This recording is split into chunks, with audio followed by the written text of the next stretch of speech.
So let's make it more interesting.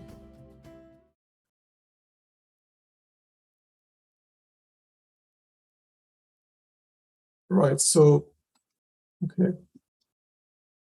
So let's say there's a price level, like the chart is coming down, down, down, down, and then you start to get a reversal here. So this bar is breaking the bear trend line. So this is your reversal signal bar, okay? And the minimum requirement is one more bar in this direction to increase the probability. So now you have your reversal plus follow through, okay? But what really breaks out is not the reversal bar, it's the second bar usually. And then if you get one more bar, that is, so this constitutes the breakout portion. And that third bar, so bar 3, B3, this constitutes the confirmation follow through. And the three of them is the 3-bar macro channel. Okay. So every time you see a 3-bar macro channel, there is usually this kind of behavior happening. So you have a reversal of something. So if you think about it in terms of market energy, okay. So you have a response. That's the first bar. That's bar number 1. Then you need follow through for this, like confirmation. That's bar 2. And then now these two become your new event.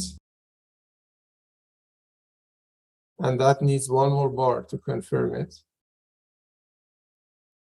That's the market response to the new event, and that's bar 3. And the sum of them is the 3-bar macro channel. Make sense? Let's look at the chart.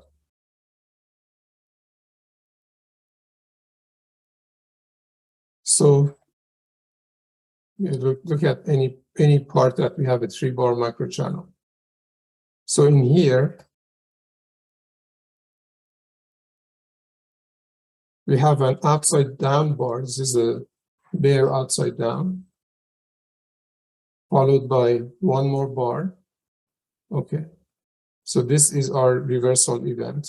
And then you need a follow through bar. That this becomes a bear macro channel. And it immediately pulls back the tail on this bar. Going up from here, we have a leg down, 1, 2. That's not enough, right? But we have 4 trending tails. So there is some trend happening here, but it's not strong enough. I think it became strong enough here on this bar twin. So not a very good example. So that layer of finesse is not present here. We're not getting good bars, but some of the components of these prices are actually trending. So this close is above that high, this close is above that close. So some of the 4 prices are trending here. So this is trading range day. You don't get good macro channels because of the nature of the day. But here, upside down, bear bar, but it is painted green, and we know why, because this went higher, more above the prior bar than it could go below the low. But anyway, so 1 bar up, 2 bars up. So this is changing the energy of that leg. And this is now your setup. And if you get 1 more bar, it increases the probability tremendously. But then the bar is the climax.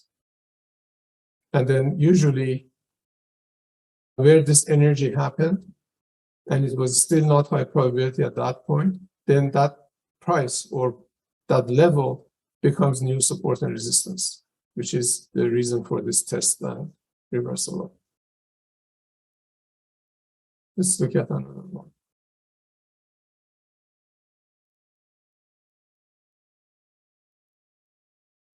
Okay, so this one. relatively strong up leg, you get 1, 2, and 3 bear bars in one direction. So this is the change of energy. This stabilizes this. This is the market response to this change, and then you get a breakout. If the second bar also breaks out, that is even a higher probability microchannel. But if you think about it, if I put this overlay here, at this point, this is not a high probability long, sorry, short. Okay, it makes sense because 3 legs up, but still, like what do you have here? We have a half decent bear bar and a bear inside bar. None of them are very good. But if you get the breakout, the third bar, then this price becomes resistance, and there's a limit order short there usually. Test back, limit order short. So this was a high 2 reversal, failed. So this is the failure, follow through, follow through. This will have likely a second leg. Again, 3-bar macro channel. So this is the opposite energy coming to the market. And you also have a breakout and follow through on both bars. So the high of this bar is likely support. Test that there was a scalp there. Now, these 3-bar macro channels, if you categorize them as, in the context of the beauty pageants that make it joke of it, but if you categorize them as how probable they are, the ones that actually have breakouts, they are the best ones, the most reliable ones for second legs. Because if you think about it in terms of signals and entries, this is your signal for a buy, but there are no breakouts yet. Here is the breakout, okay? And here is the follow through. So that third bar not only confirms the breakout, but it also now creates a micro gap.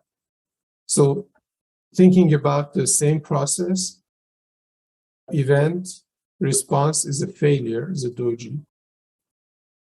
Then you get this is your last event, a failure. Market response to it is the bull bar. Okay, so it's confirming the failure. But you need one more bar as follow through to have breakout and follow through. And here's your follow through. And there's a gap there. Now this traps whoever sold here. It was reasonable to sell above bar 20 high because it's a doji in a bear macro channel. But this market response to it is dramatic. So people will panic and exit here. So it sets up for a limit long here. Wait for it to come back. There's a buy there, expecting one more bar up. That's the minimum expectation. Test of here. The problem with this is that it didn't quite get there, if I'm correct.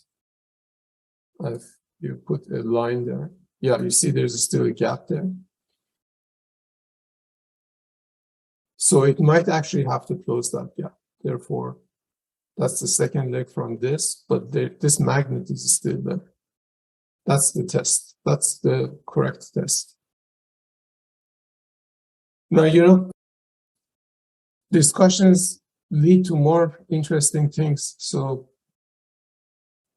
and that's why these sessions are so fun, because they are unscripted and things, it's like the event response. The question is the event, and you answer it, then you find more interesting things to talk about. Ali, a really quick question on this topic here. So you just showed us a gap, and 24 didn't touch it, and now we are going up, touching the moving average on 26. Is that a high probability sell right there, knowing that the magnet is at a high of 21? Both of them or are good trades. Yeah, and this is actually, if you remember to pay attention to it as it is happening, you will see that a lot of times when there is a legitimate limit order trade and it's tested but not quite tested well, like here, this is not finished yet. And the market usually comes back and overlaps this point by one tick, at least one tick. Either, at this point, it can crash through it or bounce. But the bounce is likely because this didn't quite got there. So I believe that there are traders or algorithms that understand these things that we are talking about here, because you see the footprints of their behavior every day in the market. So they know that after 1, 2, 3, 4, 5 trending lows, there's probably going to be one more push up. And they don't panic during these sideways moves, and they look for trend resumption down after this. They know that these prices are going to be tested. Test. You see? This is very frequent. This happens all the time.